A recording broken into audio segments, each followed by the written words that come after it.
Hai murid-murid, hari ini kita akan belajar memilih ayat yang betul, terutamanya yang ada kata nama am.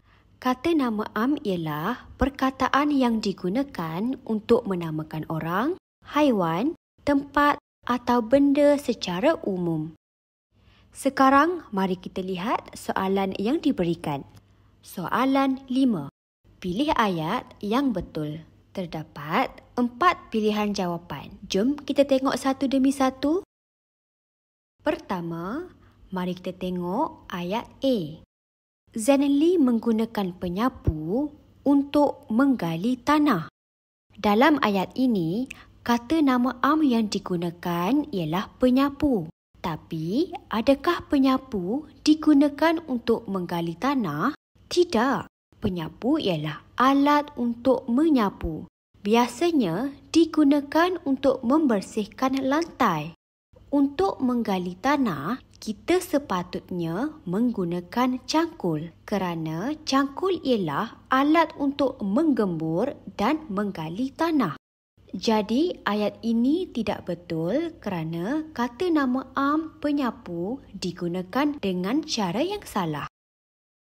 Sekarang, kita lihat pula pilihan B.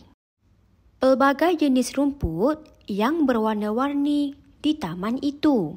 Dalam ayat ini, kata nama am yang digunakan ialah rumput. Rumput biasanya berwarna hijau, bukan berwarna-warni. Hal ini kerana yang berwarna-warni biasanya merujuk kepada bunga-bungaan, bukan kepada rumput. Jadi, ayat ini tidak betul kerana penggunaan kata nama am rumput tidak sesuai dengan perkataan berwarna-warni. Seterusnya, kita lihat pilihan C. Awal pagi lagi, Pak Hamid sudah ke laut untuk menangkap ayam. Kata nama am dalam ayat ini ialah laut dan ayam. Tapi, orang ke laut untuk menangkap ikan, bukan ayam. Ayam tinggal di darat, bukan di laut. Jadi, ayat ini salah kerana kata nama am, ayam dan ikan digunakan di tempat yang tidak sesuai. Akhir sekali, kita lihat pilihan jawapan D. Puan Chong merupakan seorang guru di SJKC Seri Cemerlang.